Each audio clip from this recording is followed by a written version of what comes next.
many people that play video games for an excessive number of hours. Some say it's bad for you, some argue that playing them is actually good for you. Gaming does have its positives as people are able to make a living out of it. However, it also has its negatives as it can cause sleep depravity and damage effects on a person's social life. It's a fact now that 8 out of 10 households in the UK own some sort of gaming device, and we all spend an average of 3 billion hours a week playing them. So it's fair to say that video game addictions exist. Most gamers say that gaming is not an addiction, it's a hobby. So I, Sam Rickard, am going to find out whether it is or not, and what this means to you.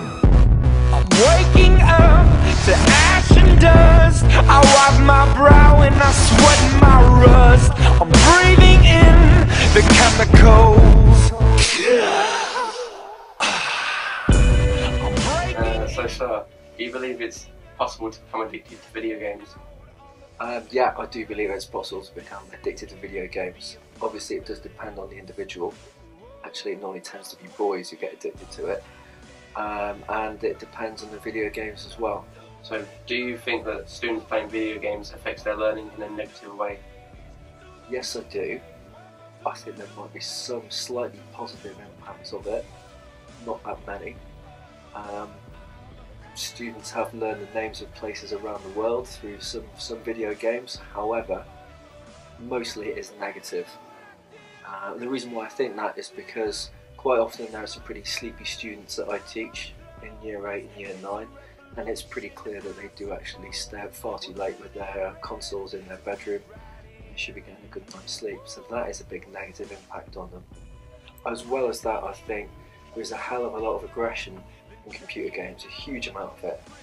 And most of the games you can buy are either football or fighting. So do you think that gaming has any sort of positive effects on students?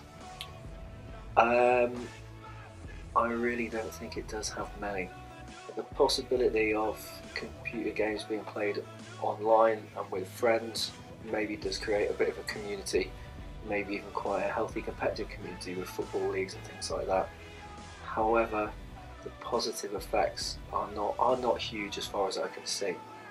I would like to think though that maybe computer games are just replacing things that people played in the past that we look back quite fondly on now. So maybe computer games today are yesterday's board games, and that's all it actually is. And I don't know, maybe students do actually go around to each other's houses to play the latest games, and it's just something that kids do. It takes away their own imagination, but maybe it brings them together. It keeps them out of trouble, hopefully. Mr. Sanderson believes that the negatives of video games outweigh the positives, but despite his view, some people believe that the positives outweigh the negatives. This is Steve, who plays under the Xbox Live gamer tag TEK9 Stevy. He makes money by uploading gameplay footage onto YouTube. Let's see what he has to say about gaming addiction. I've been gaming since I was quite young, but I honestly never thought I'd be able to make a career out of it. When I was introduced to the world of professional gaming, I found it hard to believe that I'll be able to make a living out of my hobby. It was like a dream come true. I honestly do not believe that a person can be addicted to gaming. I know this from personal experience, as although my job entails that I spend a large amount of time playing games, I know my limits and I take regular breaks between sessions and know not to let it overrun my social life. So there we have it, two contrasting viewpoints on video game addiction, but I leave the final decision up to you at home, the viewers, on whether video game addiction exists or not. I'm Sam Rickard, game safe.